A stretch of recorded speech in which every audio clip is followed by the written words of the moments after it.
Welcome to the meeting of the Camden Advisory Board of Education.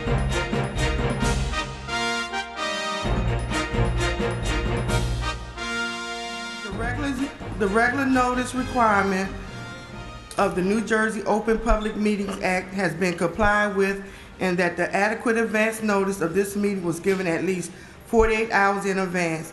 On May 6, 2015, notice was mailed to the Courier Post and the Aldea.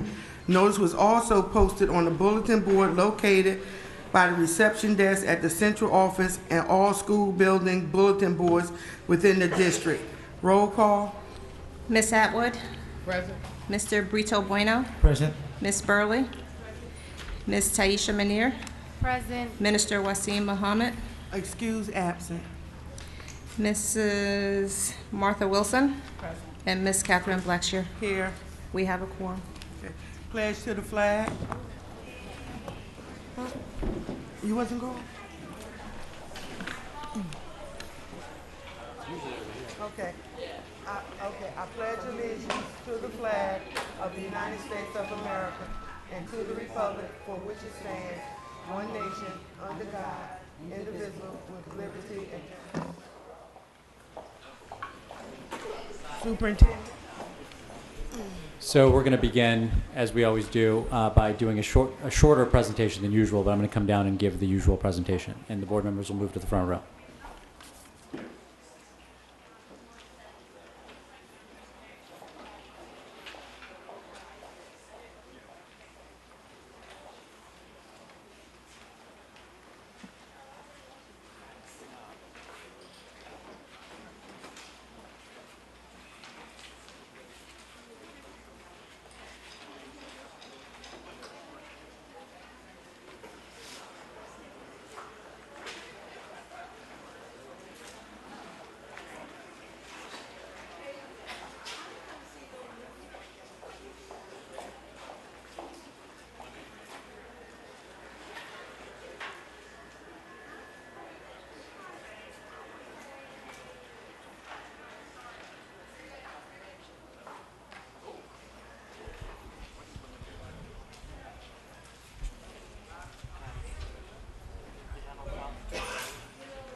Okay, good evening, everyone. So, as most everyone here, I assume knows, today's meeting is devoted to 2015-16 staffing of our schools and the central office.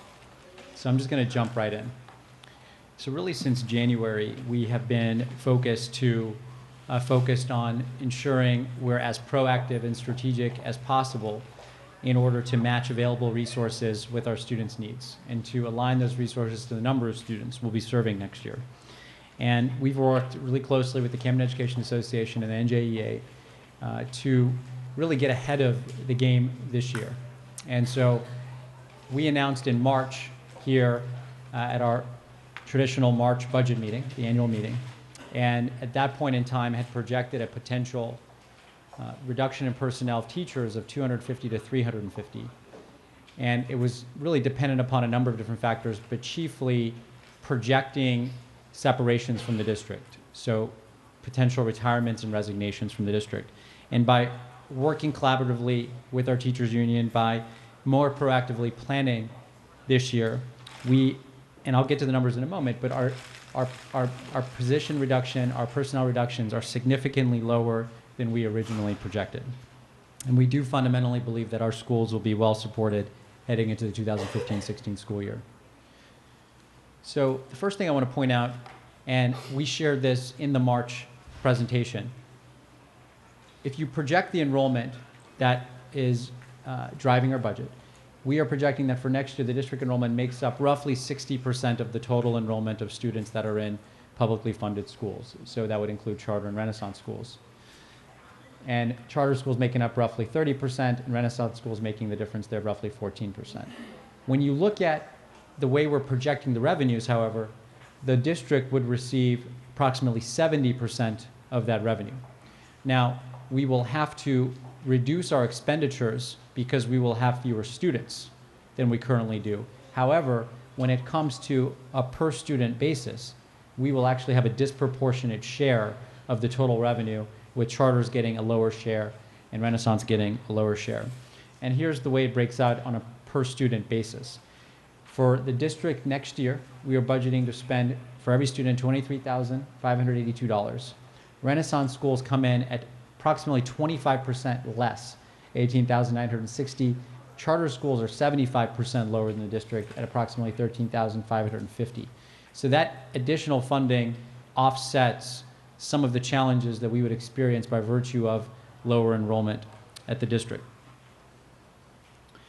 So I want to share with you a few highlights as far as the 2015 staffing goes. So first of all, family schools, as they currently do, will continue to offer gym, music, art, world language, and computer classes taught by a certified teacher. I mean, fundamentally, our core programming does not change.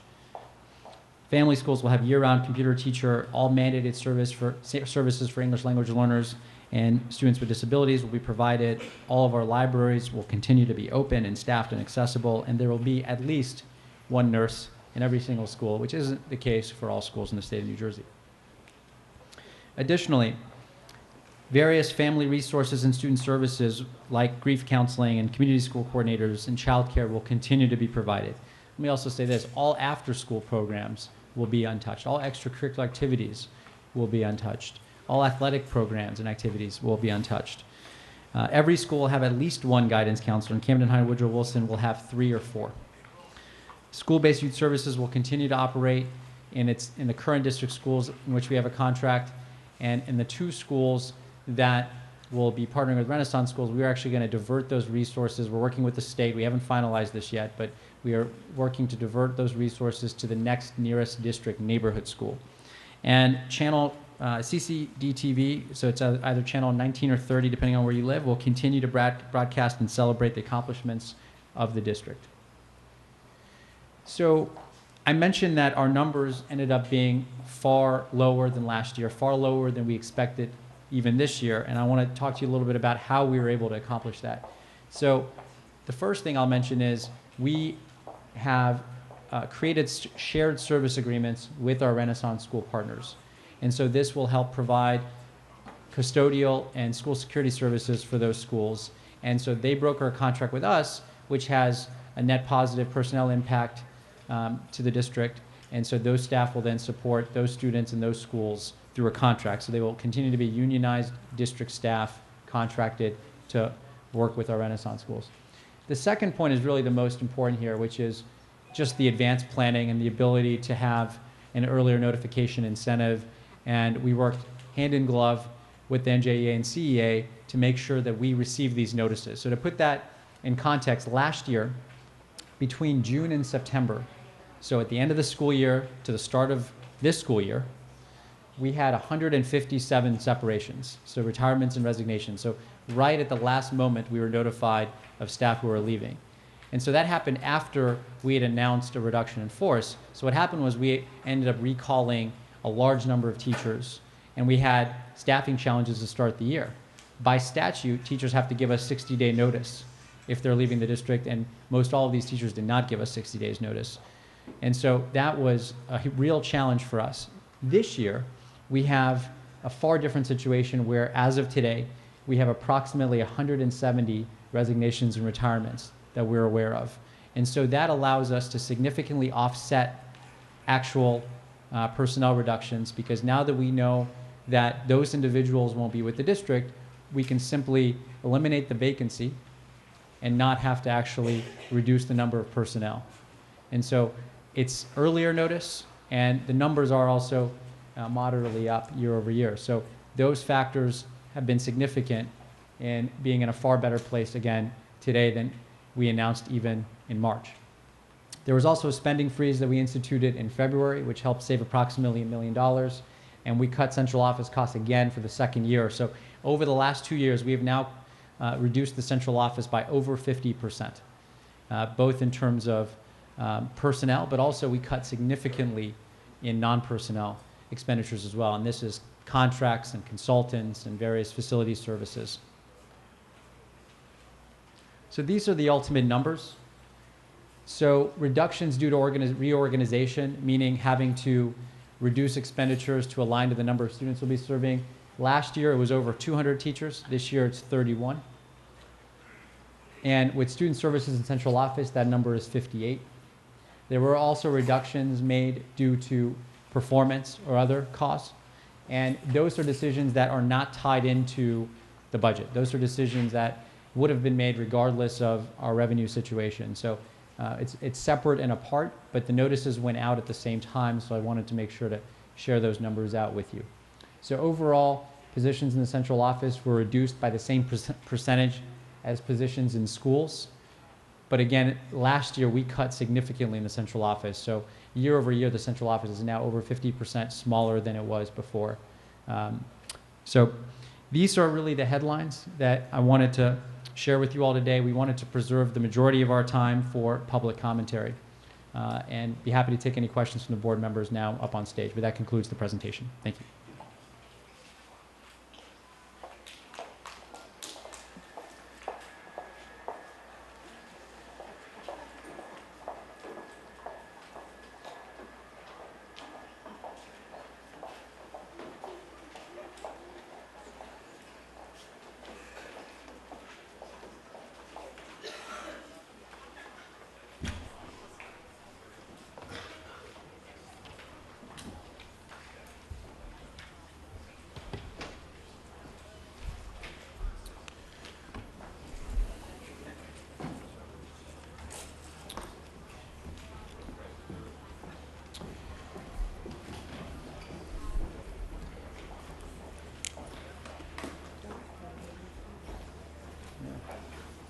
Presentation of the numbers.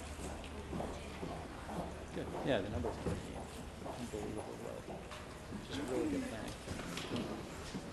So, board members, I know that we've briefed you all and you've had some opportunity to ask questions, but happy to take any further questions now if you have any. Otherwise, we can move to public commentary. What I'd like to say, very excited to see the shared services agreement.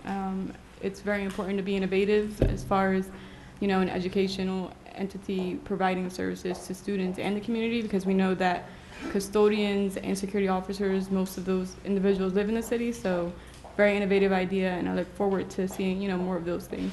That, by the way, that preserved approximately 25 jobs, those shared service agreements, which is significant given, to your point, they're Camden residents. Yeah. And then too, just want to say thank you for your administration for being responsible in your decision making as it relates to, you know, the budget and the school district and the upcoming school year. I know these decisions are very tough, and a lot of work has been gone into them, but I, you know, want to say thank you for being responsible. Thank you. Any other comments or questions?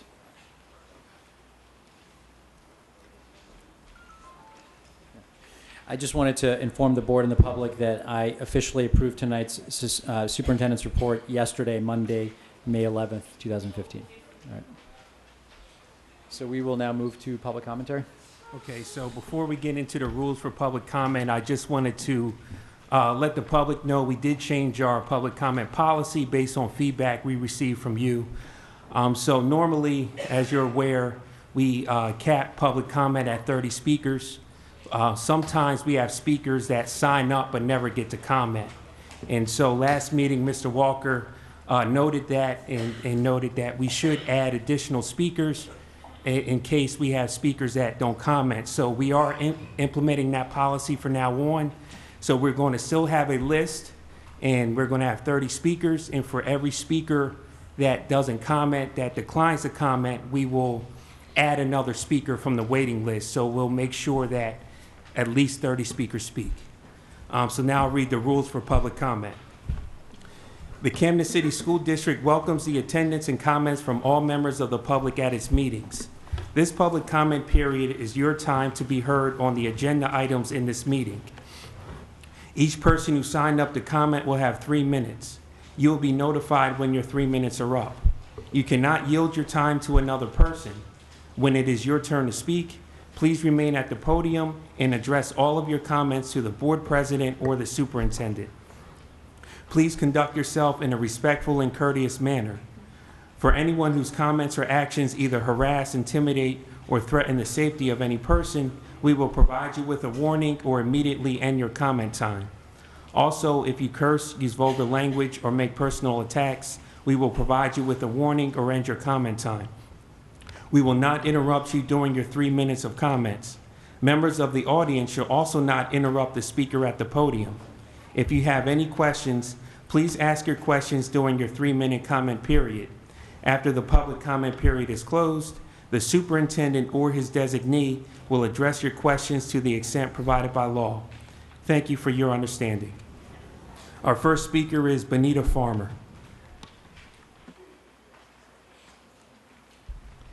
Good evening. I am a vocal music teacher at Creative Arts Morgan Village Academy, and I wanted to address the concerns of the Fine Arts Department at Creative Arts Morgan Village Academy. Our school, as you know, is a specialty area school which specializes in the arts grades 6 to 12. Every department within the arts department represents the arts in an extraordinary way. For example, our awesome award-winning band have recently been deemed #1 for jazz band in the state of New Jersey, 3 years in a row. Yes, we celebrate that, as well as our national and international award-winning choral vocal department, middle and high school, which travels and have competed all over the world, winning gold and silver, which are the highest honors. The list goes on, and it's all due to the instruction and teamwork of the phenomenal instruction that the art teachers put in. The amount of time and effort that it is put into our students for them to succeed goes far beyond what a paycheck can give. So it concerns me and distresses me at the same time that when teachers are laid off and that the district expects our separate departments to be run by one teacher, that distresses me greatly. Meaning one teacher teaches middle school and high school together is beyond absurd. What is the thought process behind that? We are the only performing arts school in the city of Camden. We are unique, so you can't treat it like it's ordinary. We have to educate ourselves in what it takes to make every school a success. Every school is different, but not all are unique. Let us not be ignorant in the process. There are no performing arts schools grades 6 to 12 anywhere on this earth that have one teacher for dance, one teacher for vocal, one for drama, so on and so forth. Yet still, you're doing it to us. And I want to know why. Our fine and performing art teachers are professionals who produce professional musicians, singers, dancers, educators, and so much more. Our kids deserve the best, so we should expect nothing less. Thank you. Number 2, Joyce Carter.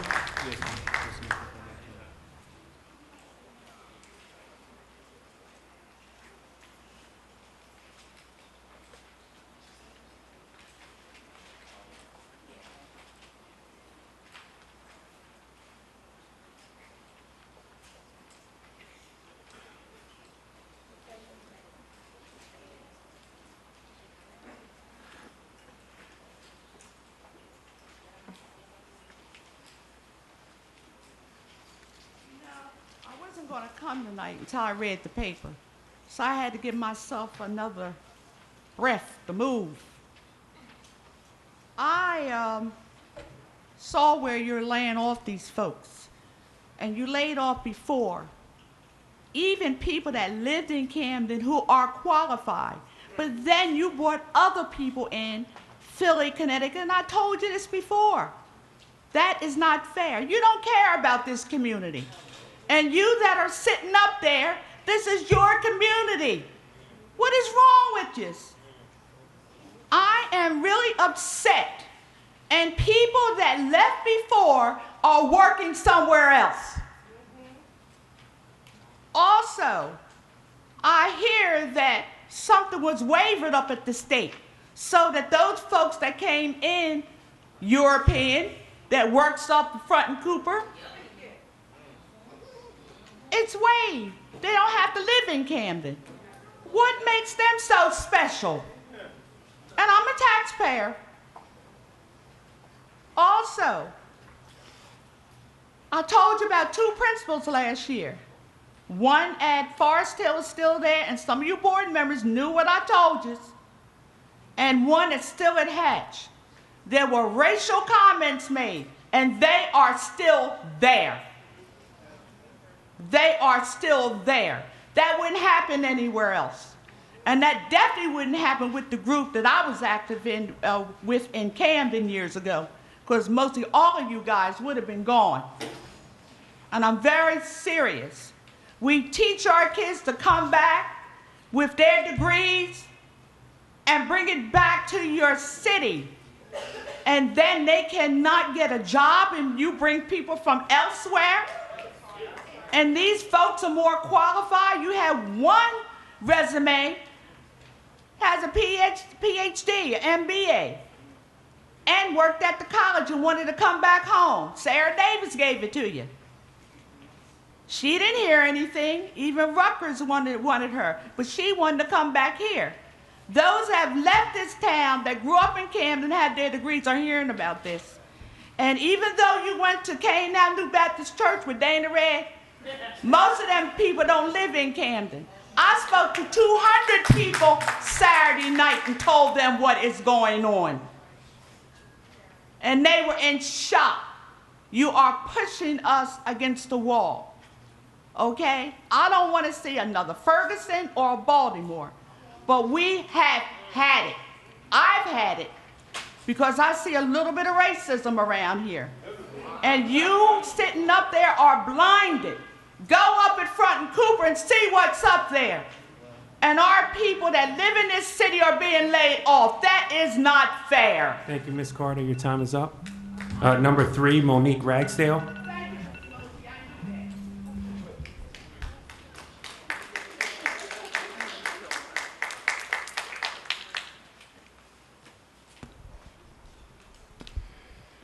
Good evening.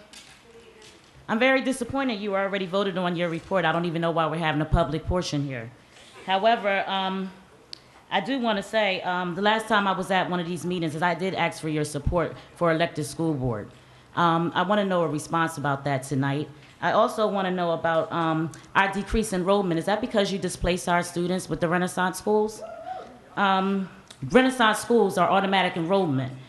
You took those 6 schools that you're closing down because you wanted to bring in Mastery and Uncommon. Well, let me tell you, we have 7 vacant school buildings in this city. There's no reason why you should have took the schools that was already up and structured. We need sustainable schools in our district, not something that doesn't even have any data that just lasted a year when 405 students came back. Another thing, Mastery. You have those little kids coming to Camden High. 5 4th graders, 2 3rd graders, and 1 5th grader going to the Camelot program. So we're paying Camelot and Mastery? Something has got to be done about that. Also, I see some of the technical classes with home ec that you're getting rid of, and a lot of special needs. You know as well as I know, Payman, that we have over 100 complaints in special needs this year. How can we afford to get rid of the special need educators? And how are we affording to lay off when we had all those vacancies? And we had all those interchange and source for teachers and the substitutes coming in.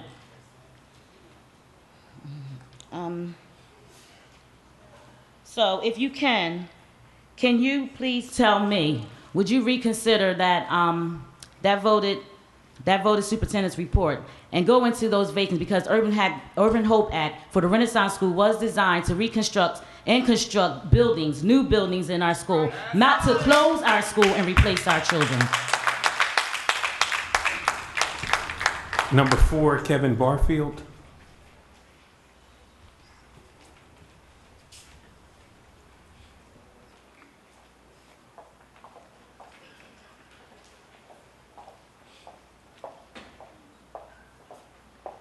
Good evening. First, when I was coming into the meeting today, I was going to be concerned about the fact of possible staff being laid off. And I guess when I seen the paper and your presentation in reference to some of the staff that I know that I was going to be concerned about, that you are claiming will be staff for next year, I see you kind of pretty much touched on that. But again, when you're talking about our schools not having libraries, library teachers, which is you know, an important part of student achievement, the fact that we didn't have it this year and the year before that, again, you know, that kind of undermines our children.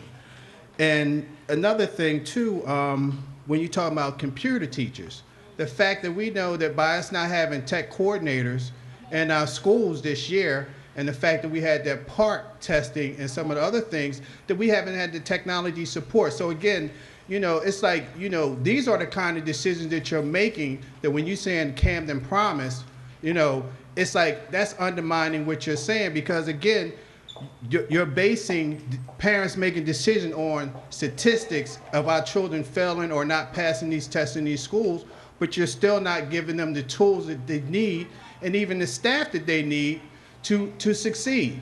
I've seen on this report a couple of teachers, like one especially in math, that I was witnessing her having to go through 3 different textbooks just so she can be able to teach something that, for the standards that she knew those children was going to be tested in, because there's no textbooks, there's no curriculum that still is not in these classrooms. So again, you're going to cut staff again.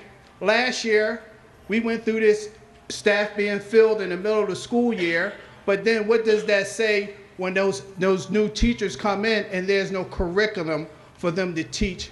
So they gotta figure out something to teach these children. So again, Superintendent, when you came in, you know, and listening to your listening tour, you know, I really thought that it was about our students, but it seemed like everything was done other than supporting what was already done in this district that needed to be done, mainly with our strategic plan. That work was already laid out on what needed to be done. Still, nothing dealing with the New Jersey CUSAC. You talking about student achievement. It's like, when are we going to deal with the issues in hand? And then you talking about shared service now. We don't even have the staff to deal with the services within the school district. So how are you going to split security and maintenance when we don't have the proper staffing now to deal with what we need to deal with here? But you're going to share service? I don't understand that concept. And again, when we talk about the numbers being low, I think my concern, and I'm disappointed that this district really spent a lot of energy focusing on campaigning to promote charter schools and master schools instead of trying to promote within this district to build our district up in these 2 years that you've been here. Thank you, Mr. Barfield. Your time is up.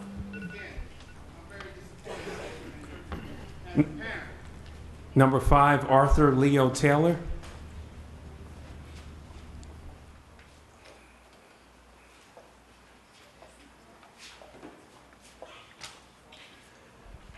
This is a conversation that I knew was going to happen last year this time. I knew when I walked into the school building in September that this was my last year at Creative Arts Morgan Village Academy. I've been a dance teacher there for 14 years. And, you know, as selfish as it sounds, because there's so many other needs as it relates to special needs children and what have you like that, I got to throw my hat into the ring on behalf of the dance department, who has always been treated as a stepchild at Creative Arts Morgan Village Academy. Now, as it relates to the future, I've read here today, and I can't even understand this. So a child growing up in Camden has as much of an opportunity to get an excellent education as any other child anywhere else.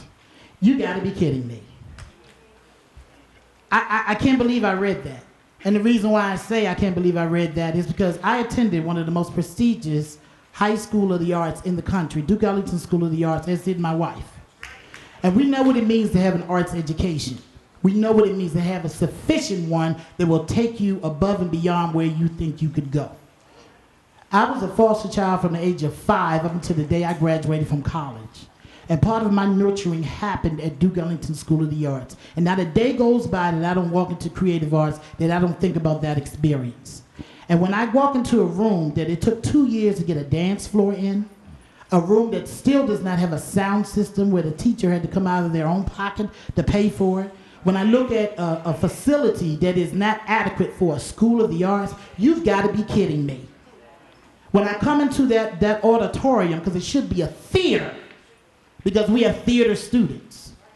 And the last time I stood before the board, and the only other time, I spoke to that, about what our needs were to have a creative arts Morgan Village Academy school that was respected. We're laughable to other School of the Arts around the country.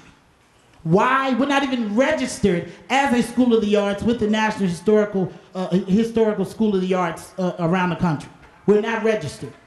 And then we have this phenomenal band, these phenomenal singers, phenomenal fashion design that many of you haven't even seen. And then I get, responses to how things should be in the dance department, how things should change, when people don't even come out to the concerts and see what the students are doing. My wife and I had to alter some of the things we needed to do at Creative Arts so that we could have a dance company where the students could exhibit what it is that they needed to do. And they did this year in Cleveland, Ohio. We thank the board for paying for those students to get up there, but it was a hassle and a whole other story on how that went down, and it was not right. And so I stand before you today with my last breath as an artist, saying to you, because one of the problems here is that the artists haven't spoken up. Mr. Taylor, your time is up. The artists haven't spoken up, and so they're speaking up now. I was trained as a theater major, so I could be as loud as I need to be. Thank you, Mr. Taylor. Your time is up. And it is sad that this is happening to the children in Camden, some of the most talented children in the world. Number 6, Keith Walker.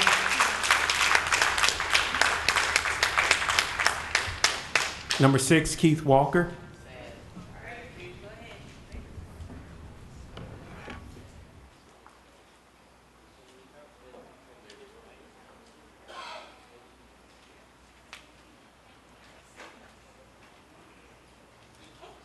If you would indulge me for a moment and take me off the clock, I want to address a point of order.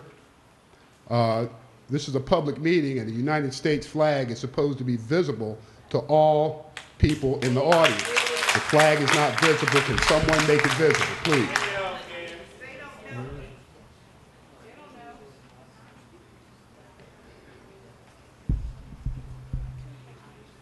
I spent 25 years in the Marine Corps, and I want the flag to be displayed prominently. Thank you. I want to address the layoffs, and actually my comments are partially to you, but mainly to the residents of Camden. What we're experiencing is a resurgence of institutionalized racism. And in fact, we're targeting Camden residents, and anyone who knows, and studies have proven this, is that the surest guarantee for academic achievement for children is that parents are gainfully employed. Camden has the highest unemployment rate in the state of New Jersey, arguably in the nation, and you're laying off a disproportionate number of Camden residents. I want to let you know that we will be taking legal action against the governor, the mayor, city council, all former members of the school board who approved the state takeover of our school board, all members of the state legislature who voted to strip Camden residents of their constitutionally guaranteed right to vote,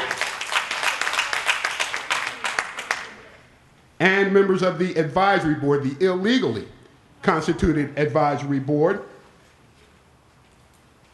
We will be suing each of these individuals individually and severally. And you know what that means. The 15th Amendment is one of the Emancipation Amendments. That was an amendment, one of the amendments that was put in place to guarantee the rights of emancipated slaves and their progeny, black people. And here we are in Camden, black people are being deprived of their constitutional rights, and we're going to see that this is ended in court, and we will hold those accountable, responsible. I know my time is up. All right, so our time? Good. All right. Now, there's another issue. Roletta Cream Middle School. Roletta Cream Middle School had a water damage problem in February. The hazmat team went in, they did their inspections. There's a lot of hazardous material in there, and yet the students who are being bused to other schools are still being fed in the schools. They're being fed in the schools, and workers are in hazmat suits in that school, but the students can eat in that school. Now, something's wrong. Let me say this, because a lot of times I don't come to public forums in the city of Camden because you're just talking to shaking heads, nodding heads, okay? But this stuff is serious. These are our children. Everybody in the city of Camden, whether you have biological children or not, you have children, and we have a responsibility to look out for their interests and prepare them to assume the mantles of leadership. So, in closing, let me say this. And some people may be offended, but if the shoe fits, wear it. The time for grinning Joes and comfort girls is over.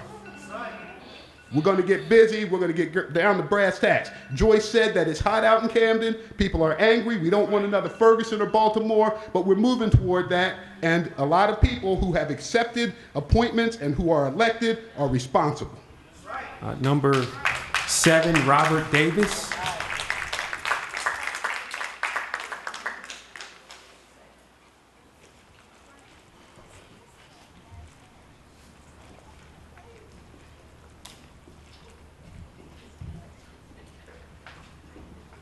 Number 7, Robert Davis. Number 8, Karen Borelli Luke.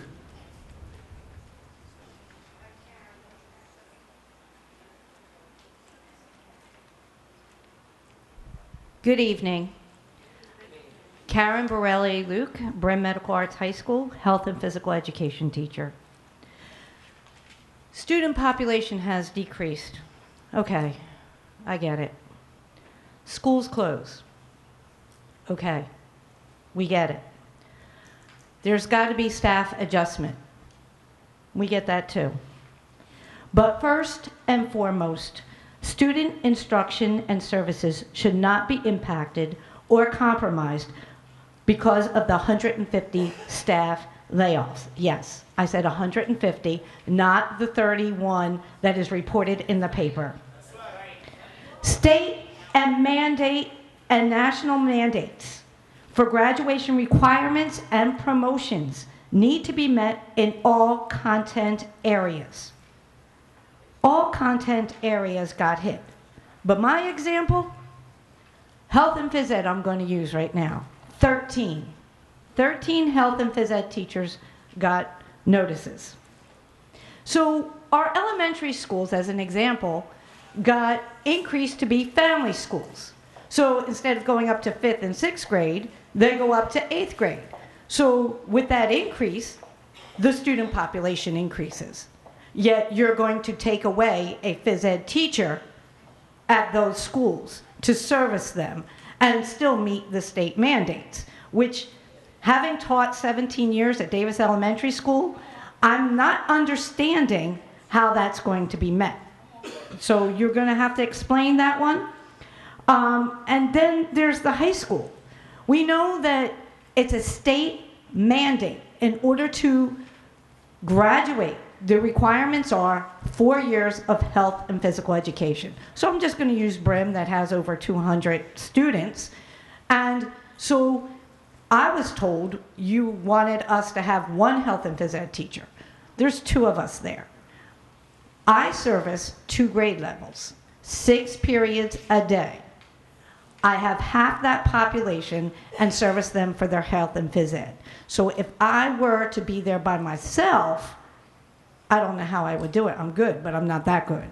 So I just don't understand how we're not going to meet the needs, or how we're going to meet the needs of our student populations. I may not have received a RIF notice, but all these layoffs impact all of us. It impacts the families of the people that were laid off, and it impacts the people that are left and the families of the people that are left. And it also greatly impacts the services that our students are not going to get. Thank you. Number 9, Ulysses Delgado.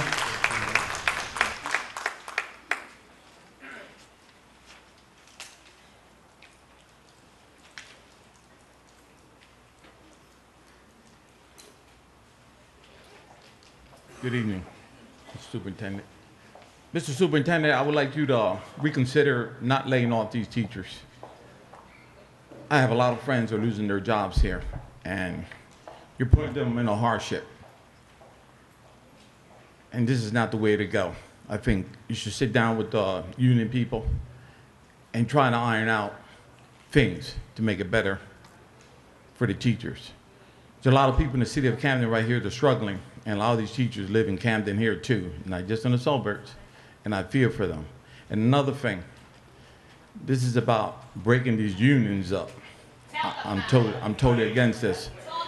I'm gonna give you a little sample. My daughter-in-law is a nurse in one of the schools. There's a policy when the restroom is being used, if the key's not there, the custodian don't go in the restroom. My daughter-in-law was in the restroom, and this custodian knocks on the door, walks in there while she's in the restroom. Walks in, and she told her, you know, you invaded my privacy right here. I'm in the restroom. That individual went and wrote my daughter-in-law up that she harassed the custodian. This is a professional person with a master's degree. She went to school, and she's a Camden resident right here, Camden resident. And she didn't have nobody to fight for her, nobody. They wrote her up, and they wrote the guy up, unjustified. And it's time for the residents of Camden to stand up and elect new leaders. I am one of the candidates running against Mr. Frank Moran. I ain't got nothing to lose, all to gain. I've been in Camden here for 62 years. I know my residents real good. I know a lot of these teachers. I'm a former president of the Cherry Hill Supported Staff, affiliated with NJEA. And it's time for the people of Camden. I was at the State Supreme Court, 7 judges there. We're suing the city and the mayor for violation of civil rights. I'm a co-signer. We're gonna hear about this in June. And another thing, they have 5 lawyers there making big bucks at fighting the taxpayers in the city of Camden, using my tax dollar against the city residents.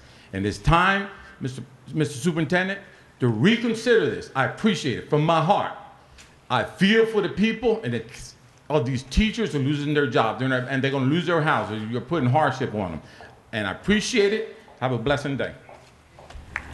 Number 10, Zaudi Abdul Malik.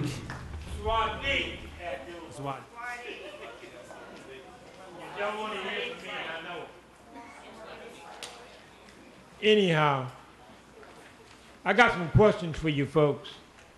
You won't like them, but I'm going to pose them anyways. It's my right. I'd like to know why the majority of the administrators, teachers, staff that were laid off, retired, resigned, forced out, etc., were those who had many years of service and were mostly black and Hispanic. I also would like to know, at the supposed cost of $23,000 a year per student, how are we, the citizens of Camden, assured that our children will receive a quality education with the drastic personnel cuts that you are making? Another question is, why are most of the replacements of administrators, faculty, staff, teachers, etc., all Caucasians? The vast majority of them, why? Another question, when and how is the problem at Cream School going to be resolved?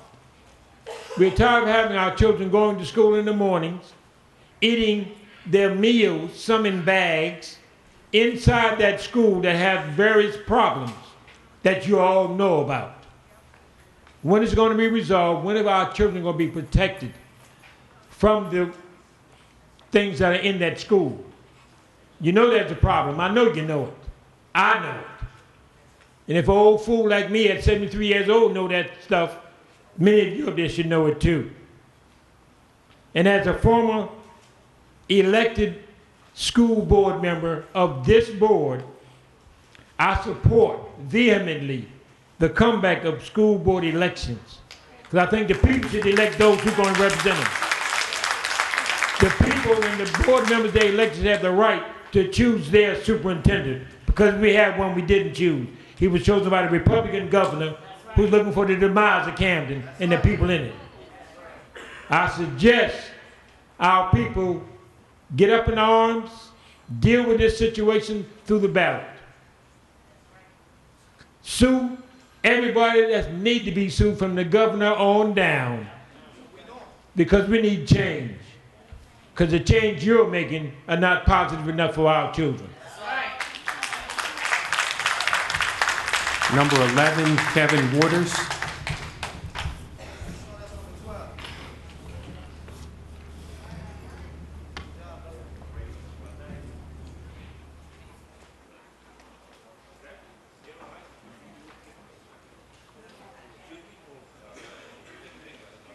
Good evening, Mr. Rahonaford and Advisory School Board. I'm here to talk about Woodrow Wilson. I'm here to talk about Woodrow Wilson this way. Woodrow Wilson is not a failing school.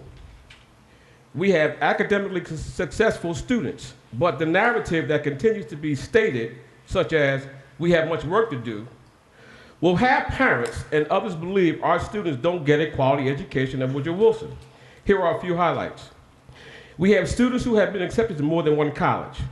We have students who do not have multiple suspensions. They take their education seriously. In addition, we have students who are engaged in achieving honor roll status.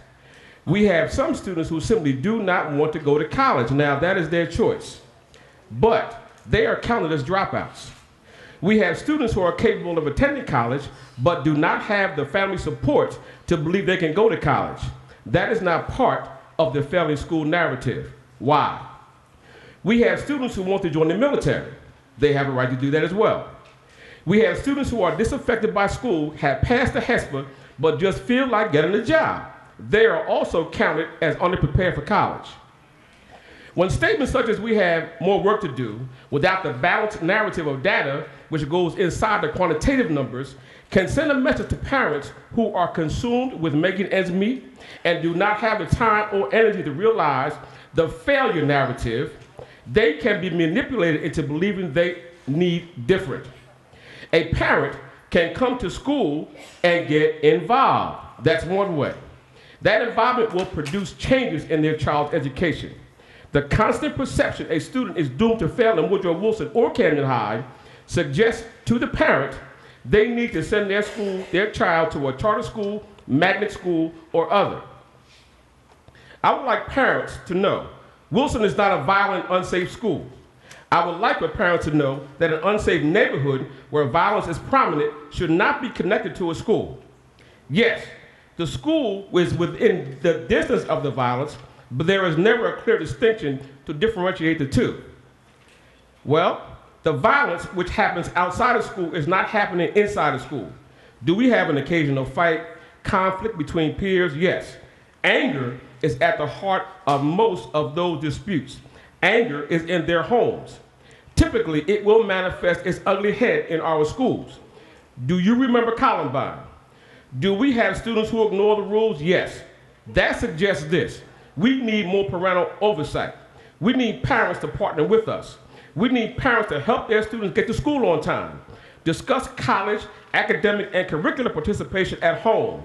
We need parents to have open lines of communication so their children will feel free to talk about their school day. We need parents to come to parent-teacher conferences and establish a relationship with their child's teacher early and often. I'm asking for fairness. Your time is up. Our comprehensive high schools have been aligned and vilified by a narrative of failure.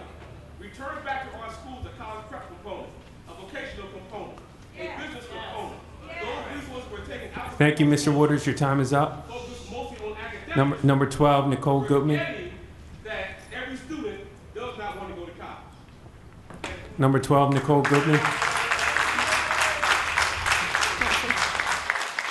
Good afternoon. I'm here to represent Camden School District, all of Camden schools and all our students. I have a few questions for you, Superintendent Paymont. You discussed shared services, but if our security officers and custodial staff would have taken the initiation themselves to initiate shared services, would you have considered that double dipping?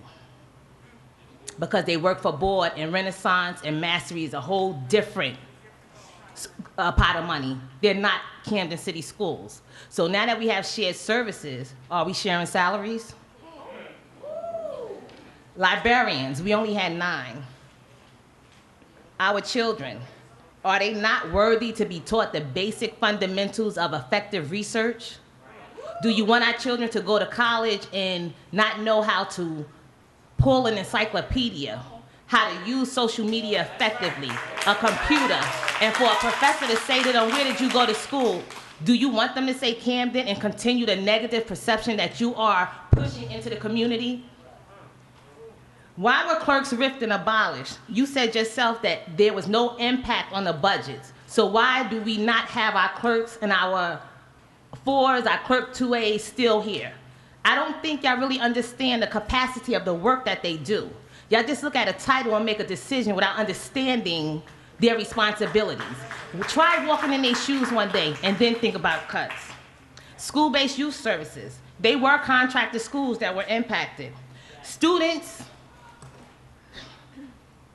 we just lost 2 students. So who in their right mind would cut school youth-based services and crisis counselors? Meanwhile, we keep ineffective administrators.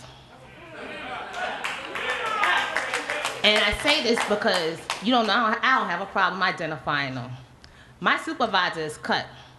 My supervisor is Wanda Tyson. Meanwhile, we have another supervisor and the director staying. Wanda does more than both of them put together in a whole year. Do you know how many people thought Wanda was the director of special services?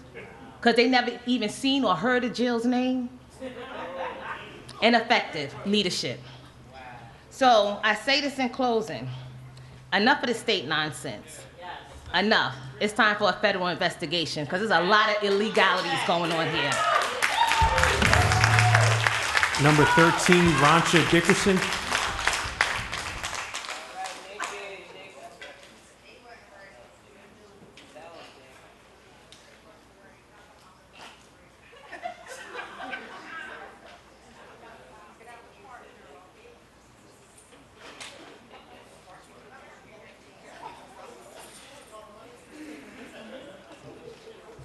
Good evening. How's everybody feeling? Roncha Dickerson, parent, Camden City School District, Public Schools. Have a few questions. Here we go again. So there's been a consistent pattern of inconsistency with this concept. Every time you lay off staff and teachers and things of that nature, we're going to suffer vacancies, a high level of substitutes, a high level of retirements, and then the special needs department will be overlooked as usual. So my question is here, how are we going to fix these crater holes when they start to happen in September? It's going to happen again. The children suffer every time you do this. I empathize for the teachers and all the staff here, but as a parent, I'm watching children tell me they don't want to go to school because they don't feel like being involved in this foolishness. Every time they go to school, they feel like it's a wet blanket on them. I've seen children are in depression right now. It's been the worst 2 years of children's life. It really has been. And if we claim we're about the children, I just don't feel the power. I don't feel the power and love in that. So again, here we go again. How are we going to fix this now? I want to get on top of this now. I mean, what you've done, you've done. All of us are going to be doing our own little work, doing our investigations. But right now, I'm charging you on what are you going to do to fix it because you create the problem. Next, summer jobs. I heard we only gave 30 out to our children. 30 jobs to our children. That's what I heard. And I don't like going off of rumors here. He say, she say, but our children need some jobs. But you took the money. We need the money back and give it to our children because they need to work all summer long unless you want to have them on a corner selling rocks. We need jobs in the city. We had a great job, summer job program in Camden where the children were able to work in the schools and do certain things. Get the jobs back to the children. Put the money back into the children. Cream School, we already know it's an issue. It wouldn't happen anywhere else. It would not happen anywhere else. Cherry Hill, Collinswood, it would not happen anywhere else. A pipe burst, school shuts down, okay? There's issues inside that school and our babies are suffering and we need to deal with that issue and it's been put on blast a couple of times, but I cannot understand if a person can stand in a hazmat suit and see a child eating a lunch or a breakfast there, that school should be shut down. That means that there's something in the air, even though they claim they've been doing some quality air check controls going on in the school. I don't believe that. But teachers and staff and the students especially are at risk. And the fact that you let our children get dismissed at 1:30 every day, interrupting their education day, that's an issue. Our children are suffering, and I think that needs to be something that we bring into the forefront. I want you all to know, and I know that we've had some dialogue, but I want the community to know as well what's going on. Here we go. No voice for the people. Advisory board, get off your tushes and go into these schools. I need you to get up and go into these schools and find out what's going on. Because even though you're advisory, it does not mean you sit and you just hear and you hear and you hear. I can't say what goes on behind the scenes, so I can go on with what I see. I don't see enough of you in the schools battling it out for these children. I don't see enough of you in the schools trying to find out what's going on. Every advisory board member should be assigned to a certain amount of schools. We should be there watching and seeing what's going on. And I know my time is up, but this city has been sold for 30 pieces of silver. And we got to realize what's going on, everybody. I'm serious about that. 30 pieces of silver, we have no voice. The mayor's not current. The city council's not here. Freeholders are not here. We have no one to turn to. And you got to understand how we feel as people, as the residents. We have no one who will fight for us and turn and look at us and say, I'm here to help you. So I'm asking the advisory board, I'm asking the mayor who sold us down the drain, I'm asking city council, I'm asking freeholders. Somebody step up and beat Patrick Jamal Bryan in Baltimore. Somebody Thank you, Ms. Dickinson. Your time is up.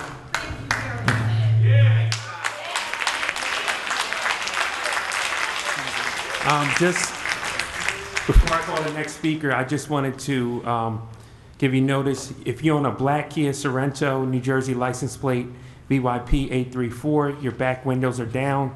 Once again, black Kia Sorento, license plate VYP 834, your back windows are down. Next speaker, number 14, Roy Jones.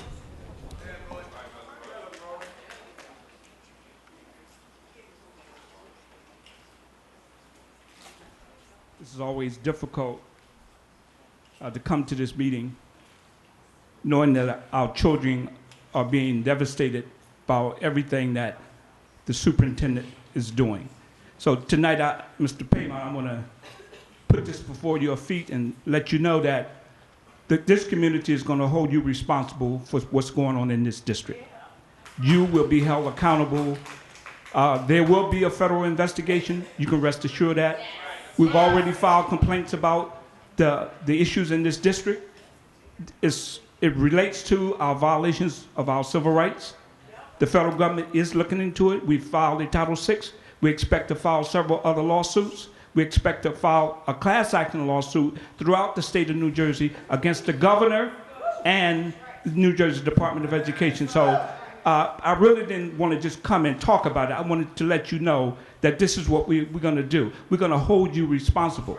And one of the things that I wanted everybody to be clear about is that since you've been here, last year, $72 million in deficits and layoffs occurred. This year, there's another $30 million in deficits and layoffs affecting teachers. So all total, since you've been here in about a year and a half, $102 million in deficits have existed in this district. That is not a prescription for success for our children, and it's certainly not a prescription for success for our teachers that work with some of the most difficult children in this nation. So, on that, I also want to remind you and hold you accountable for this. 533 positions have been eliminated under your watch. 533 positions have been eliminated. And those families and children that go in this district and live in this community are affected by these layoffs. You sent out a letter saying this is a difficult step forward. And I want to remind you, this is not a difficult step forward. This is a step in the wrong direction.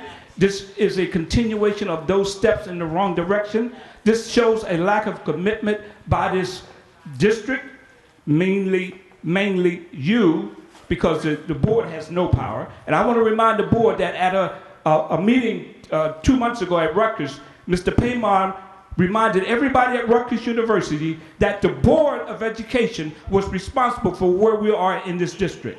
So I wanted you to know that your superintendent has blamed you for the difficulties of this district, and you have no power. He blamed you for these difficulties.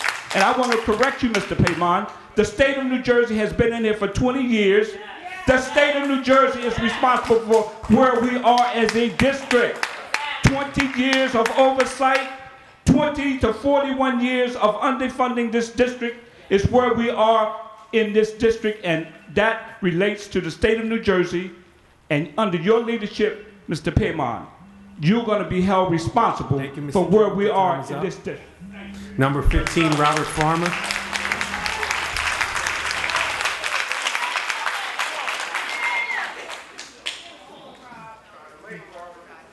Good evening. Before I came in, I was informed that it was said that CEA worked along with our superintendent in the layoffs. Yeah, we did. To curtail the layoffs, yes, we did. Okay. To curtail the layoffs, yes, we did. But I'm not so much here to speak about that. I'm here to speak about the characters of the people that have been impacted. Dear Mr. Superintendent, this reduction in force will change the lives of many of our dedicated members. These members have given their hearts, minds, souls, and mainly the best years of their life to this district. They deserve better. They do not deserve being put out like yesterday's trash.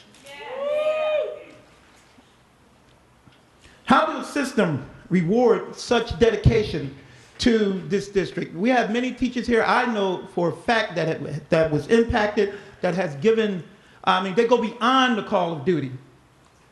They're here all times of night, working, making sure that their classrooms are prepared to meet our children in the morning, doing the lesson plans that are like, in reality, they're for real. Okay. They're for real. Just the pressure that these educators have put on. And to just to come in and say after 20 years, 30 years of service, you're cut. That's going to change the life of many of our dedicated workers. And I just want to say, our clerks, student base, and our other support staff, paraprofessionals, these are the people that makes these schools run like clockwork.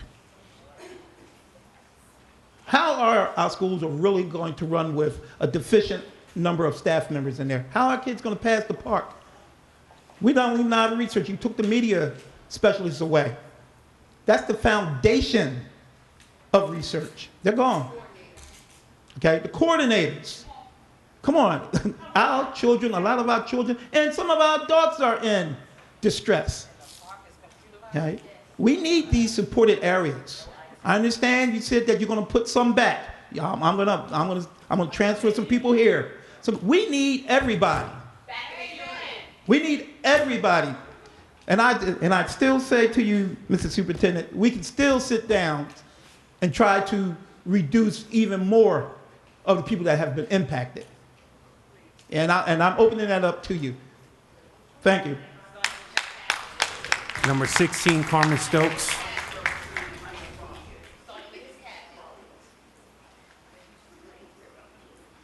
Good evening, everyone. It is a very sad day here in Camden today, especially as Mr. Farmer said, with the reduction of our dedicated staff members. 150 of them will be laid off, and no one even cares about their circumstances. 87 dedicated teachers, of which 9 are librarians. According to a presentation last month, our children are failing in reading, so heaven only knows why anyone would want to eliminate librarian positions, as Mr. Farmer said. There are also 47 awesome clerks. And I want to, awesome clerks, most of which have at least 20 years of service, dedicated people who have come to work to take care of our children and our families. And they have given so much of their lives, and this is how they're repaid, with indignities. I would like to direct your attention to page 3, please, of your board minutes.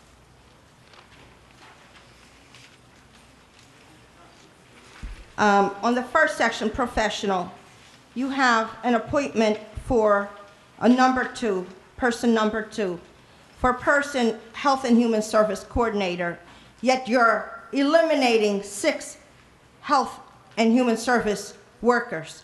So if that's not an insult. It's certainly a contractual violation. Page 15.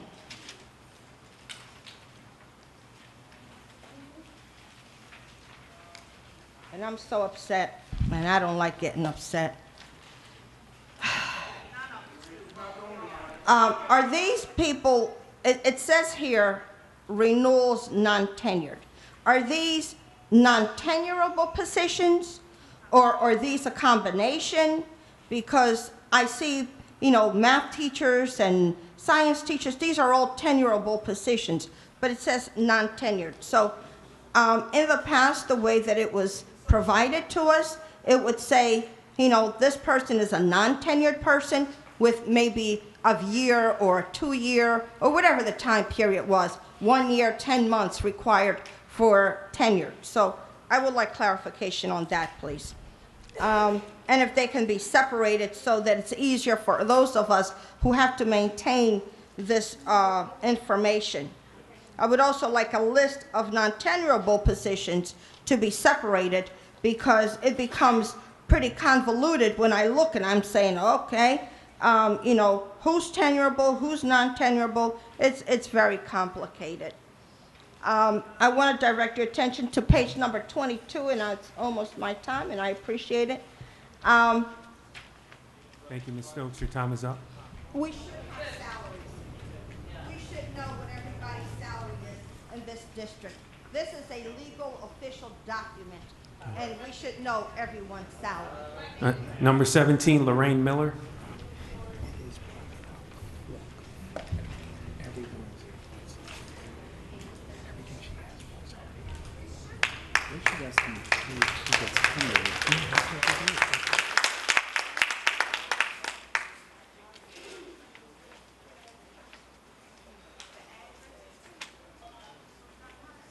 Good evening. Thank you for the time to speak again.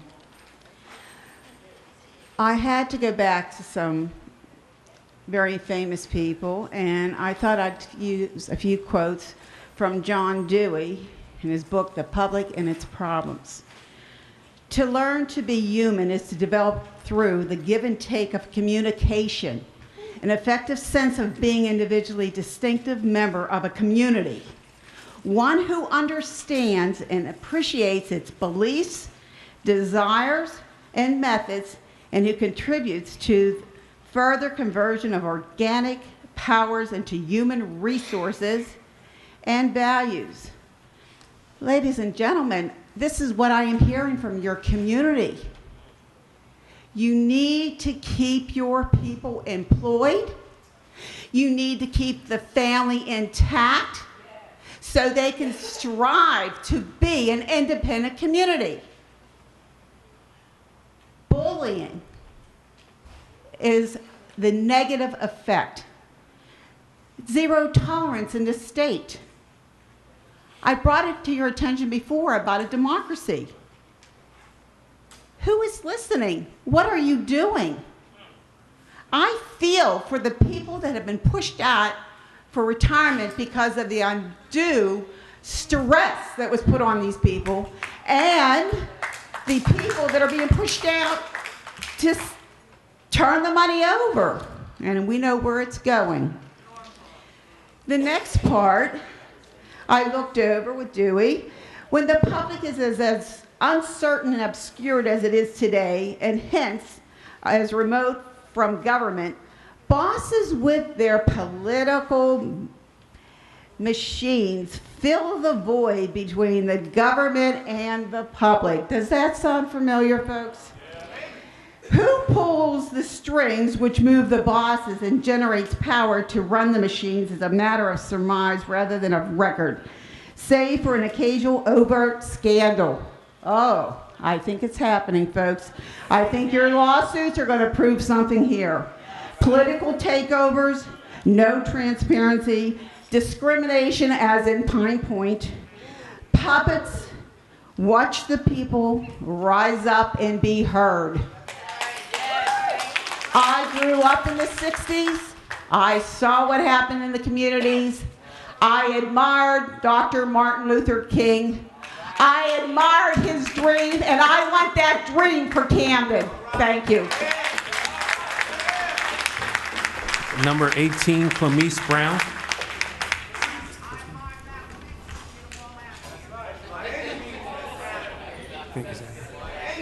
Number 18, Clemise Brown.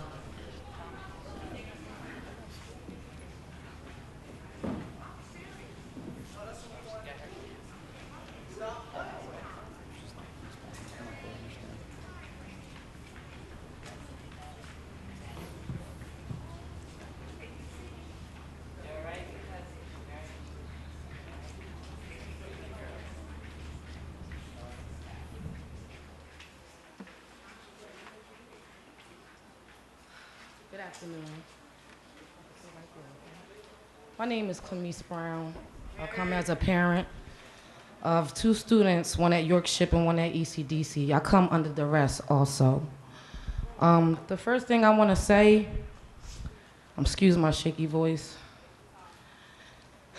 The first thing I want to say that notice to the principal is notice to the agent, and notice to the agent is notice to the principal. When my child started York Ship back in September, I filed 2 bullying complaints.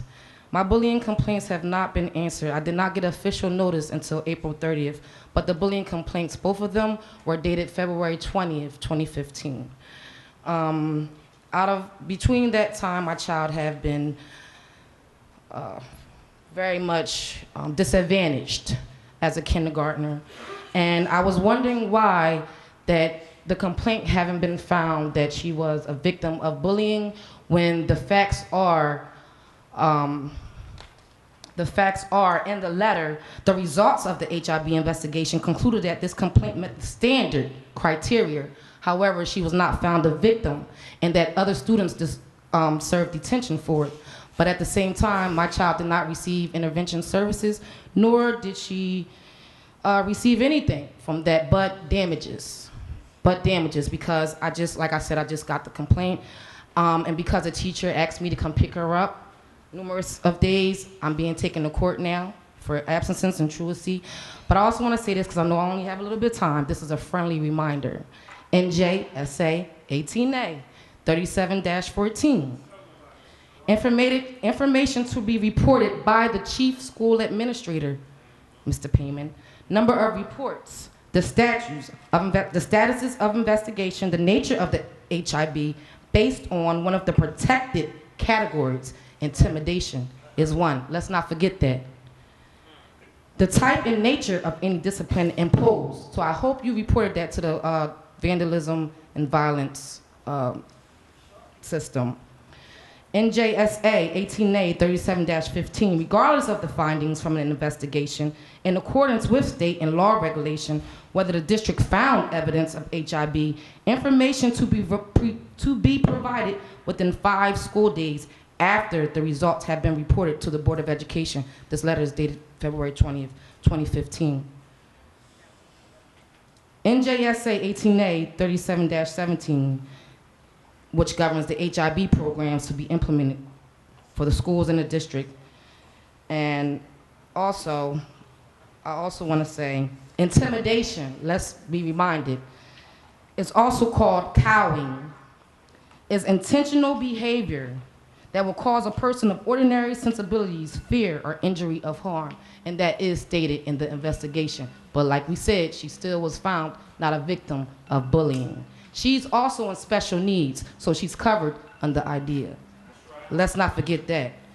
Now, I'm going to Title 59, tort claims for willful negligence, willful misconduct, and also 59.3-14, an actor acts recklessly when he or she intentionally commits an act of unreasonable character in disregard of a known or obvious risk that was so great as to make it highly probable that harm would follow, and which thus is usually accompanied by a conscious... Thank you, Ms. Brown. Your time is up. Number 19, Louise Ralston.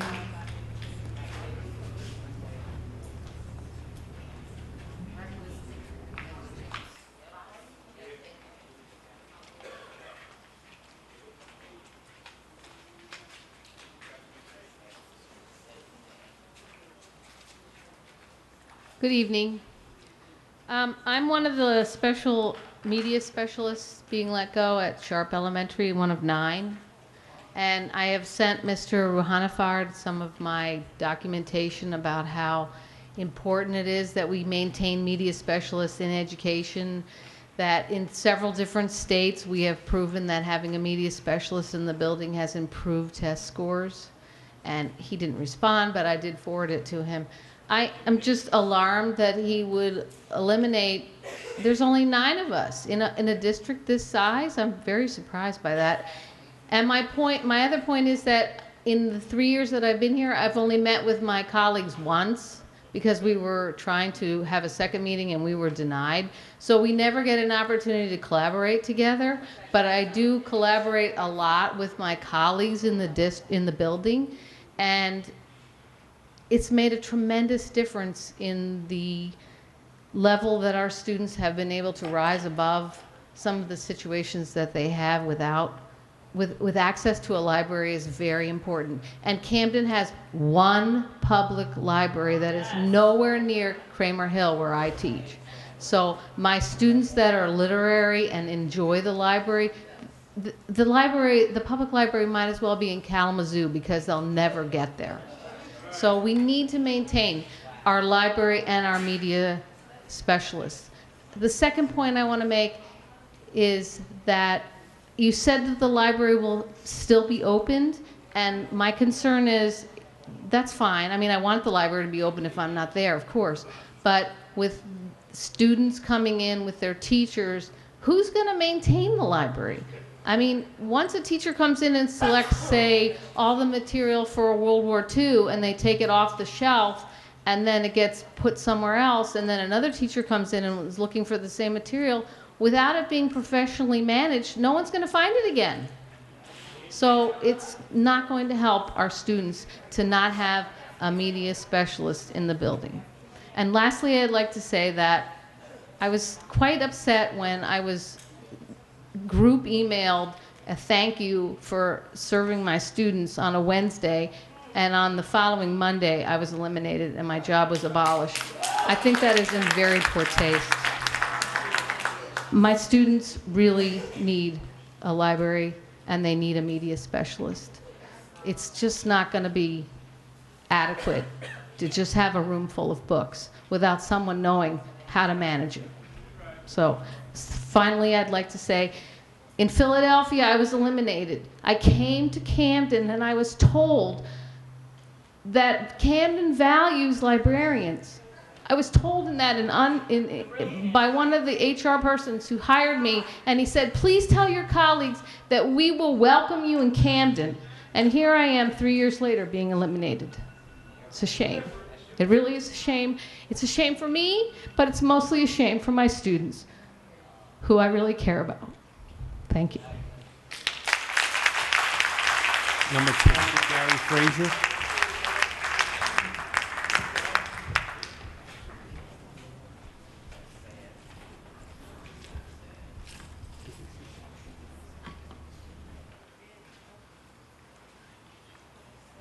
Good evening.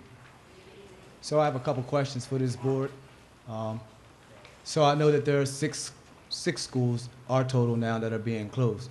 So one of my first questions to this board would be, has this board relinquished the land for those schools as of yet? That would be my number one question. Those schools, the land has been relinquished for those schools. And my second question is that I keep hearing the term transformation.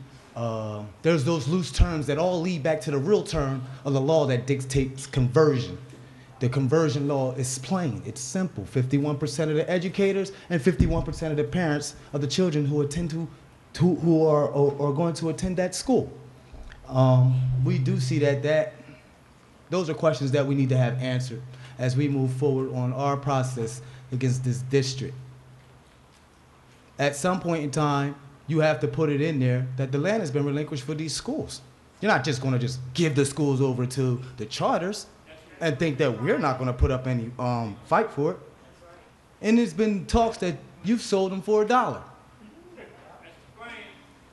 And then, you sit up here and tell us there's shortfall deficits here, there, and the other, But you transferring over $100 million from the existing charters here over to the renties that are about to come in here. So don't sit here and tell us that you have these children's best interests at hand, or you trying to provide a high quality education for them when you're sitting here pushing a charter narrative down their throats as if they have no other alternative. And the same business goes for the park. The same business that goes for the park. The law is clear. The law is clear on park. It was your job as the advisory board. I'm gonna say this, and I'm gonna say this with the most humbleness that I can. Get up and don't come back to no more of these meetings. Don't come back no more. Because we don't need you. You're just showing up at a meeting, passing it along, while our kids and while our babies is out here suffering at the hands of this man right here who's carrying out directives from Governor Christie. You have people sitting on this board who are in cahoots. Heck, go one right here, Miss Morton. Her husband running around here pushing a charter initiative, but she's sitting on the board. So how is it that we can sit here and say that they have our best interests at heart for our public schools?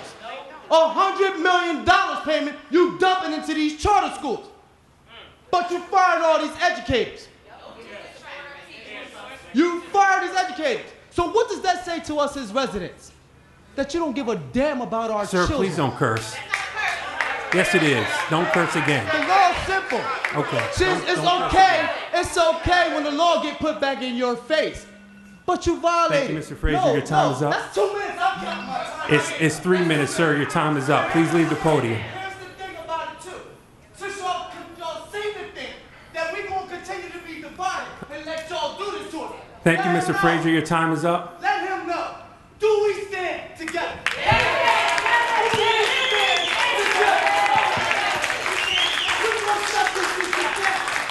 Sir, your time is up. Please stop talking.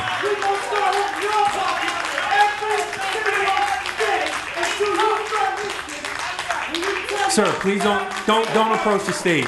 Please have a seat. Don't approach the stage. Please have a seat. Please have a seat, sir. Public comment is over. Let's move on to the next portion.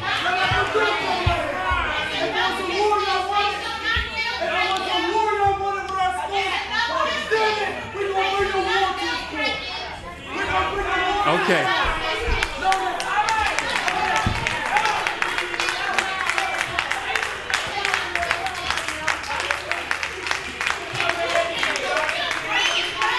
Man, public comment is over. Thank you.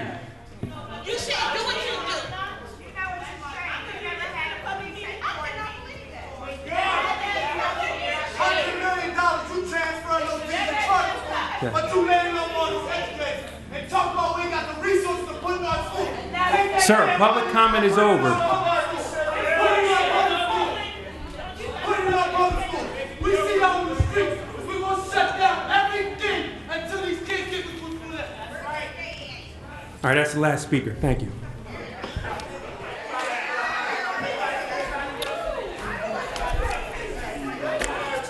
All right, for those that are remaining, I'm going to respond to, as we always do, some of the questions and comments that came up. So Ms. Benita Farmer talked about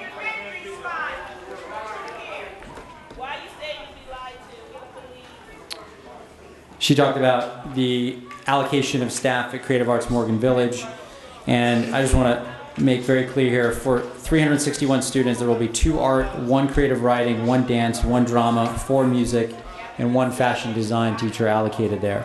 There was 1 reduction, and for that student population, we certainly believe that's adequate. Ms. Ragsdale looks like she left.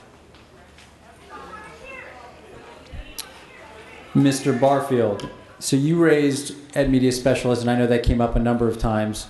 And here's what I'll say. First of all, the Ed Media Specialist position was one that, even prior to my appointment, there was not an Ed Media Specialist at every school to begin with. It was a position that was very hard to staff for a number of reasons as it relates to just the job description and the criteria. And so what we've done, in the same way that we've addressed technology, is we're rethinking the way that we're providing professional development for instructional technology, for support at the school level. So you mentioned that you didn't think things were going very well with Park because we don't have tech coordinators anymore. Well, that's not what I'm hearing, and I'd love to hear specific evidence at Hatch School where you believe that we're having problems with Park. Park actually went really smoothly this year because of the land specialist support that we've provided, and that's us rethinking the way we've provided support. It's now centralized, and we have 9 land specialists who take on dozens and dozens of cases on a daily/weekly basis. So I do believe that that is actually showing a great deal of progress. And as it relates to ed media specialists, we want to move to a teacher-based approach where the teachers are integrating research methods in their lessons and utilizing the media centers as much as possible. So we have a point person at every school to whom we provide professional development through Tanya Wilson. Hold on, I'll listen to you talk. I want to respond. I'll hang around the meeting afterwards and we can continue talking. And so it's rethinking the way we're providing professional development, because the ed media specialist, let me put it this way, support for research and instructional technology is a function of the people in the building and not a function of the position. So the ed media specialist position, yes, we had some great people that were in those positions, and but at the same time, we didn't have one at every school to begin with, and now we're just rethinking the way that we're providing that support. With shared service agreements, a number of people raised shared service agreements, and you mentioned that you were confused by the setup, and there was a question around how we're actually paying for it. So I just want to state very clearly that the custodial staff, maintenance staff, and the school security officers, they're going to maintain the same salary they always have. It's simply a contract with the district, so the district receives revenue for those services, but those individuals are not going to be on Mastery's income statement or whatever you want to call it. They're not going to be on Mastery's books. They're going to continue to be part of district payroll. They're not on Mastery payroll. There were a number of people who raised questions about the Cream School, and all we can tell you is that we have done test after test after test that proves that the air quality there is sound. There are certain parts of the building that are more affected than other parts of the building, and the students are not in those parts of the building. Where the students are, it has been tested numerous times. I've met with the staff, I've met with families numerous times, and in fact there is yet another parent meeting being scheduled later this month where we're going to walk through those concerns. And to Ms. Dickerson's point about this wouldn't have happened in Cherry Hill, well, this was a freak accident.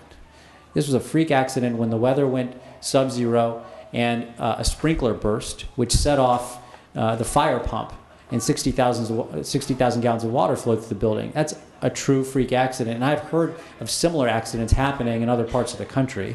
So it's not like it's the only type of accident, but freak accidents do happen. Our district building, we had a similar issue about a year ago. Ms. Borelli, you commented on the state mandates for graduation requirements. I don't believe that those are sacrificed at all, and if you have specific evidence to convince me otherwise, I'd love to hear it. And then to your point about health PE being reduced, well, first of all, at Brim, it's not being reduced. Secondly, there are some schools where we do believe that they were overstaffed as it relates to health and PE. And that's truly unfortunate, and I'm the first one to acknowledge that. But when you have a school with, say, 350 students with 3 PE teachers, and that's not sustainable. And so there are certain trade-offs here. And unfortunately, in a school like that, we did have to reduce it by 1. Now, scheduling-wise, you could probably just do with 1, but we're maintaining 2 at a school with that type of enrollment. So just wanted to share some additional context with you there. Mr. Waters, are you still here? There you are. I feel like we go back and forth on this quite often. Your point is that we are labeling Woodrow Wilson as a failure. That's not true. We highlighted it as a school that had the largest increase in graduation rate in the city, a 10 percentage point increase. I think where you and I may disagree is both things can be true in that school is seeing a significant amount of progress, but at the same time, there's a lot of work to do. And I think that's what's significant to point out, because if we're going to sit here and claim that that's the best that we can do and there's no better solution, then I'm going to politely disagree with that. I do think that there's even more than we can do, and that's the only point that we're making. And we're not making that point to label the school as a failure. We're making that point because we want to continue to raise the bar for our students and families. But there's a reason I visit Woodrow Wilson as often as I do. There's a reason we promote it on our channel 19 and 30 all the time, and we're going to continue to do that. Just a few other points here. I don't know if Ms. Dickerson's still around. There she is. So you mentioned the term crater holes, and I remember you used that term last year. And I'd love to chat with you afterwards to see if you're referring to staffing levels or if you're referring to vacancies. If you're referring to staffing levels, you should know that because of our proactive planning this year, right now, for every one teacher, we have about 10 and a half students. That's the average across the district. Next year, that number is actually coming down. It's actually going to be 9.5. So we're actually going to have more teachers for the number of students that we're serving. So that's on a staffing level. If you're referring to vacancies, yes, this year we began the year with a serious challenge because of the late separations last year. That's what I noted during the presentation. This year, we're significantly ahead of the game because of the notification incentive that we were able to create. So we don't anticipate those vacancies. So I wasn't sure which you were referring to. On summer jobs, you mentioned, you had heard it's only 30. The number is double that amount. It's 60. So just wanted to let you know about that. And with Cream School, I appreciate that you've reached out to those families to set up another opportunity for me to go out there and speak with them, and we look forward to that. Mr. Jones, you editorialized a lot of what we're doing. I'm not sure if he's still around. I'm not going to get into everything Mr. Jones said. However, and I don't normally get into a tit for tat, but he made a claim that I, quote unquote, threw the board under the bus and blamed them for the problems of this school district. Again, I don't normally get into this tit for tat, but I just want to make very, very clear. What I said was, in that forum at Rutgers, there was a lot of talk about we should go back to local control. And I've stated before you all today, we should go back to local control. And in the very near future, I do believe we will go back to local control. State intervention is here for a reason, because we know that there are significant improvements we need to see in the school district. And we may not all agree on the policies toward that end. But what I stated in that forum is that to say we should go back to local control because that's the answer, my point was it wasn't a panacea back when there was local control. It's not as though things were rosy and perfect. That's the only point that I made. I certainly never stated that the board members are the reason we are in this mess. The rest of the comments were mostly the issues I've already covered. Mr. Farmer, you raised the ed media specialists. Ms. Stokes, the comment you made about page 15, we'd be happy to clarify this with you. I do believe it is labeled here, and there's a line above the actual heading that makes very clear that these are non-tenured staff that are being renewed. And so I just want to clarify that. And Mr. Frazier's comments about how we relinquished the land for closed schools, I'm not sure what that means, but we're in the process of negotiating the process to provide leases. And we have to do that through a nominal rate. So he mentioned, are we doing this for $1? By statute, by state law, it has to be a nominal rate. Nominal rate is defined as $1. It's the same thing that happened with the KIPP school. So you can either do it as a long-term lease or you can sell the property, and we are going through that process right now. Thank you all very much. Can I have a motion?